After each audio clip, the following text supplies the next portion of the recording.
aproveitando aqui o tema, quero chamar para a nossa conversa hoje João Piccioni, CIO da Empíricos Gestão. Seja bem-vindo, João, para a gente falar nessa quarta-feira aqui, que esse tema aí, Estados Unidos, vindo pressão de lá, está mexendo bastante com os mercados, hein?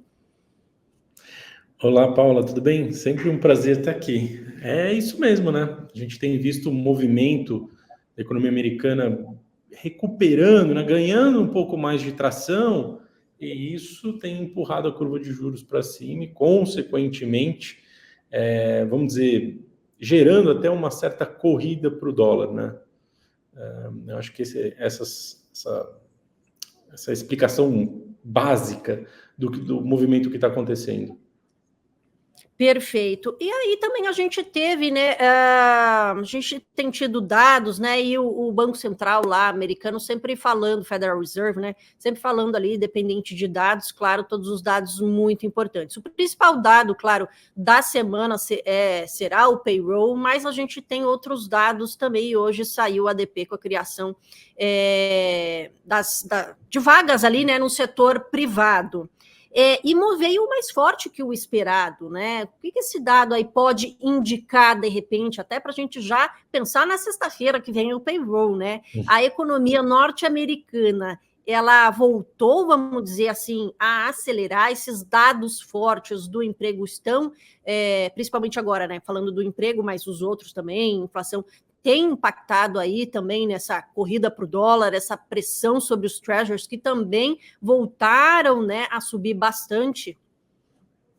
Então, Paula, sim, né? O que a gente tem visto dos dados econômicos americanos é uma retomada tanto da indústria quanto do setor de serviços, decorrentes ali, vamos dizer, de uma virada, uma guinada mesmo da dinâmica da economia. Isso vem acontecendo desde outubro, né? Outubro foi o piso ali para a indústria, foi o piso para serviços. De lá para cá, a gente percebeu esse movimento, vamos dizer, um movimento da economia se recuperando. Eu acho que tem o lado do mundo corporativo bastante otimista com 2024 e 2025.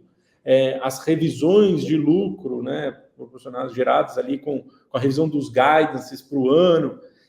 Então, houve sim uma certa reaceleração da economia, e agora ela estava muito mais focada na questão dos serviços, e agora ela está sendo mais direcionada para a indústria. A indústria americana tem andado muito bem. Os dados que saíram na semana passada do PMI são dados ainda mistos, né? Porque no final das contas ele mostra uma inversão de tendência mais do que um grande crescimento, né? Ainda não é um dado que, vamos dizer, traz solidez para a expansão econômica, mas ele mostra que na margem o sentimento né, tem um lado qualitativo desse dado, que é bastante importante, tem uma pesquisa qualitativa ali, mostra que na margem o sentimento da indústria está mais positivo. E, de fato, você começa a perceber algumas empresas divulgando números melhores. Hoje, por exemplo, apesar de ontem ter saído o número da Tesla mais fraco, e você já comentou ali no prólogo, mas hoje saíram os dados da Ford mostrando o crescimento de vendas. Ou seja, você tem ajustes ali de mercado, empresas indo um pouco melhor, outras indo um pouquinho, né, pior, mas, de certa forma, uma dinâmica mais positiva para a economia, né? Dos Estados Unidos.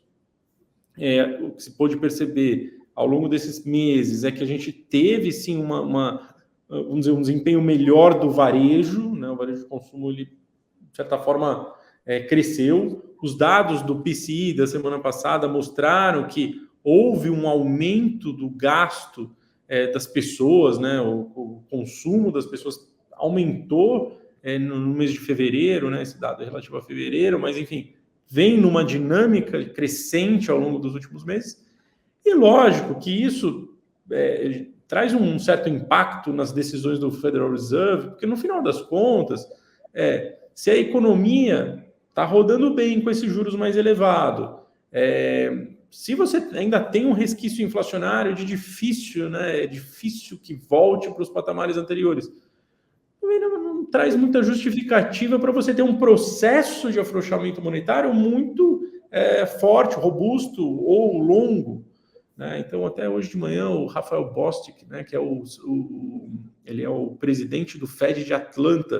Vou lembrar que o Fed de Atlanta ele é relevante no todo, porque ele tem os indicadores vamos dizer, praticamente ao vivo ali, dos indicadores de inflação em tempo real, vamos dizer assim, de inflação, desculpa, de crescimento. E o Bostic, ele falou assim, olha, eu já olho, tudo bem que ele é considerado um dos caras mais, um dos membros do Fed mais hawks, né, aqueles caras mais preocupados assim com queda de juros, mas ele está apontando que ele acha que só vai ter uma queda de juros para o final do ano. E aí faz sentido um pouco, porque, vamos lá, se nós continuarmos com essa dinâmica positiva da economia americana, muito provavelmente o Powell vai ser obrigado a empurrar o primeiro corte de juros para o mês de julho, né? A gente já tem visto isso na curva de juros americana, a probabilidade do primeiro corte acontecer em junho diminuiu, vem diminuindo. E se essa tendência positiva da economia se alastrar por abril e maio, muito provavelmente ele vai ser obrigado a empurrar esse primeiro corte para julho. E aí tem algumas coisas anedóticas, não, mas assim, práticas, né? A gente vai ver a temporada de resultados, mundo corporativo americano, se continuar forte, se mostrar bons números, assim, isso vai justificar o Fed fazer esse movimento. E se não vier, se o corte não vier em julho, ele só vem depois das eleições. Né? Por quê? Senão, é aquela história, né? O republicano vai levantar a mão e vai falar assim, esse corte de juros tem caráter eleitoreiro, né? Então viria, e aí faz sentido, porque o Bostic, ele fala assim, espera um corte, quando? Em dezembro, no final do ano, no último trimestre. Seria o corte na última reunião do ano, após a eleição ter acontecido. Então, tem um pouco dessa dinâmica política que vai, vamos dizer, guiar um pouco as decisões do Federal Reserve. Eu acho que um corte depois de julho até dezembro, né, enfim, só aconteceria num caso extremo, alguma ruptura mais crítica de algum setor da economia americana. Você tem lá o setor de real estate americano ligado a parte comercial que está patinando, ou alguma coisa envolvendo algum banco, enfim, só isso justificaria a queda de juros depois do mês, nessa janela, né, entre julho e dezembro.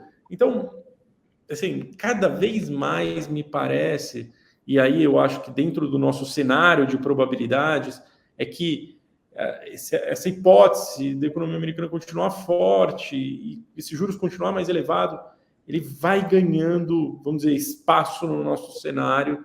E, enfim, aí a gente está pensando até em como atuar num ambiente como esse, né?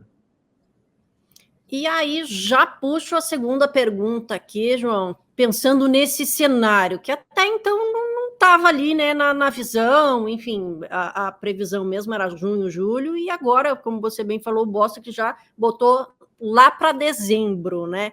Nisso tudo, a gente sabe que, na verdade, essa espera, né, essa expectativa pela queda nos juros lá nos Estados Unidos impacta diretamente países emergentes e tem impactado ainda mais aqui a nossa Bolsa brasileira.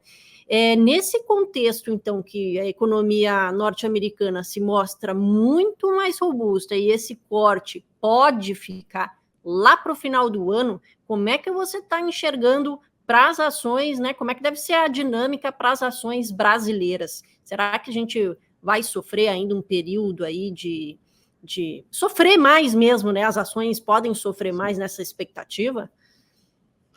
A implicação disso é que a gente está vendo nas curvas de juros, né? Os juros lá fora têm subido, os juros aqui dentro também tem caminhado naquele processo que a gente chama de bear steepening, né? Significa que o juros curto ele não sobe tanto porque você tem uma dinâmica ali do Copom já meio dada, mas os juros mais distantes acabam subindo, meio que na esteira do que está acontecendo lá fora, né? Lá fora você tem um pouco desse processo também acontecendo. Aqui no Brasil, logicamente, sobrealimentado por conta das questões fiscais, né? Isso afeta as ações do cíclico doméstico, sem sombra de dúvidas, não tem muito como fugir, como você pontuou ali, as ações que mais caem hoje são aquelas ligadas ao consumo interno e ligadas ao setor de educação, né? São vetores muito ligados aos juros futuros, né? Se bem que aqui no Brasil o mercado faz um pouco dessa ligação dos juros longos e o efeito no consumo, mas na verdade o que importa é a Selic, né? Quanto mais rápido a Selic cair, melhor para elas. Mas tudo bem, a gente percebe essa dinâmica acontecendo, então ela é clara por aqui. Mas tem um ponto que talvez a gente não esteja colocando no radar, e aí eu acho que teve um quê de influência do governo no meio da jogada, é que o ambiente de economia americana forte, o ambiente de economia europeia mais fraca, mas na iminência de cortar juros, né? Porque, bom, enfim, a Europa está mais fraca e é bem provável que o BCE dê um passo à frente do Fed na hora de cortar juros, vai fazer com que as commodities andem.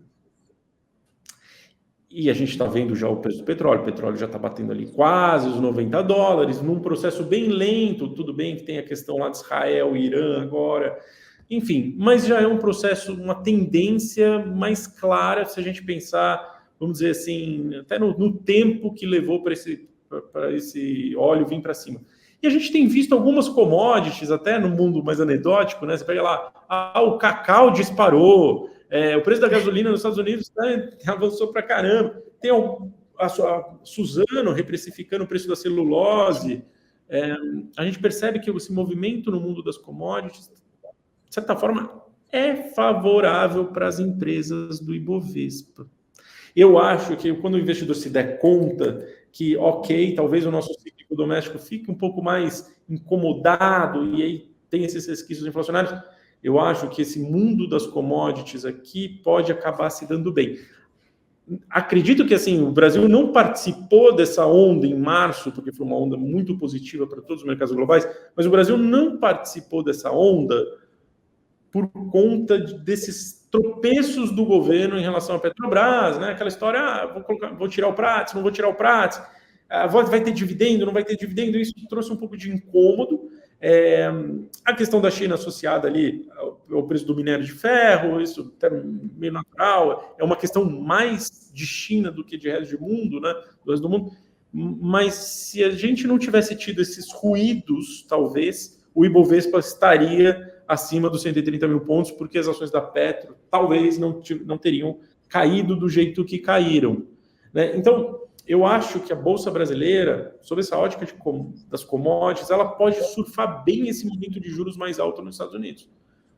De novo, vamos lá. As commodities estão subindo, o dólar vai acabar subindo, tem uma fraqueza aqui proveniente do agro, no sentido de o agro teve aquela quebra de safra no passado, o preço das commodities lá fora caíram um pouco no ano passado também. Então, você tem menos fluxo de recursos entrando aqui no Brasil por conta da venda do agro esse ano do que a gente teve no ano passado, né? Então, até a estimativa das pessoas, da maior parte dos investidores, até eu, inclusive, era que o dólar derrapasse nesse começo do ano em relação ao real, e não veio, né? O que aconteceu é que a gente está vendo ao contrário. Porque justamente esse movimento, a gente tem uma certa fraqueza de fluxo de recursos entrando no Brasil, e, por outro lado, as commodities tropeçaram. Aí você tem esse mau humor dos investidores internacionais com o Brasil por conta dessas pequenas interferências, então que no final vão sair do radar. Eu acho que vão sair do radar e vão acabar fazendo com que o investidor volte um pouco para o Brasil. E aí as empresas vão surfar no dólar, vão ganhar mais em dólar e vão vender commodities a preços mais elevados.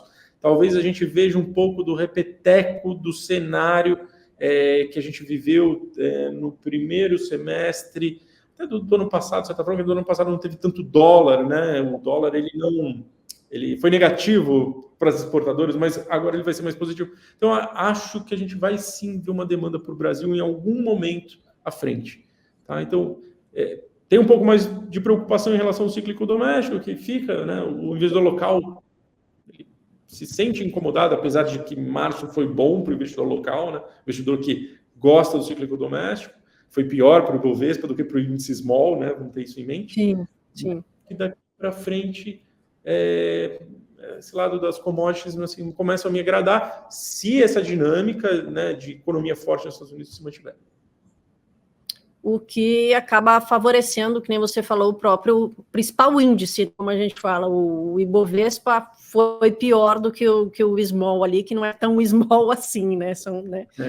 O Ibovespa é muito dependente ali. Você falou, só para a gente finalizar aqui com o dólar mesmo, né? Que realmente é o que me chamou mais a atenção aqui com essa rasgada para cima nesses últimos dias. Então, você falou pode se repetir esse cenário do dólar. Então, o cenário para o dólar, ele acaba mudando agora? Como é que você está? Claro, né? É sempre muito difícil, a gente sempre fala aqui, né? Muito difícil prever o dólar e, né? Não tem como, mas assim, ele pode se manter nesse patamar aí acima dos 5, ele deve manter essa valorização em cima do real, pelo menos nesse caso, vamos dizer assim? Me parece que sim, Paula. O dólar está ganhando força em relação a todas as moedas globais, né? Esse descasamento entre as economias, principalmente a europeia e Estados Unidos, está fazendo com que o dólar ganhe tração, o DXY, né, que é aquele índice que mede o dólar contra as principais moedas globais, ele tem avançado, e aí os países emergentes, de certa forma, têm meio que patinado, talvez a exceção seja ali o México, né, que está mais próximo dos Estados Unidos, né, mas, de certa forma, os demais países têm perdido um pouco de espaço em relação à moeda americana, né, as moedas emergentes. E aí eu acho que sim, acho que tem vamos dizer, tem um nível em que o dólar vai ficar mais travado, né? Acho assim, entre esses 5,10, 4,90, 5,10, vamos dizer. Primeiro que assim, o dólar já estava um pouco nessa faixa, né? Ele já vinha trabalhando um pouco nessa faixa. O Banco Central, quando passa muito disso, ele intervém um pouquinho ali no câmbio. Quando vem muito para baixo, ele solta um pouquinho.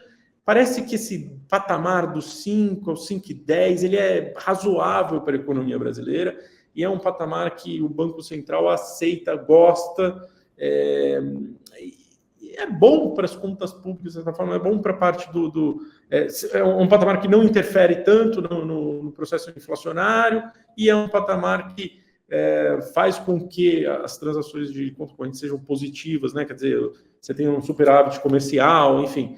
Então, parece razoável esse 5,10 que a gente está, quase 5,10 que a gente está vendo na tela, tá? Perfeito, João. Obrigada pela participação hoje aqui e, pelo jeito, vamos voltar a falar muito aqui, porque realmente o cenário internacional impactando bastante a gente aqui. Obrigada mais uma vez. Excelente semana. Obrigado para você também, Paula. Até mais.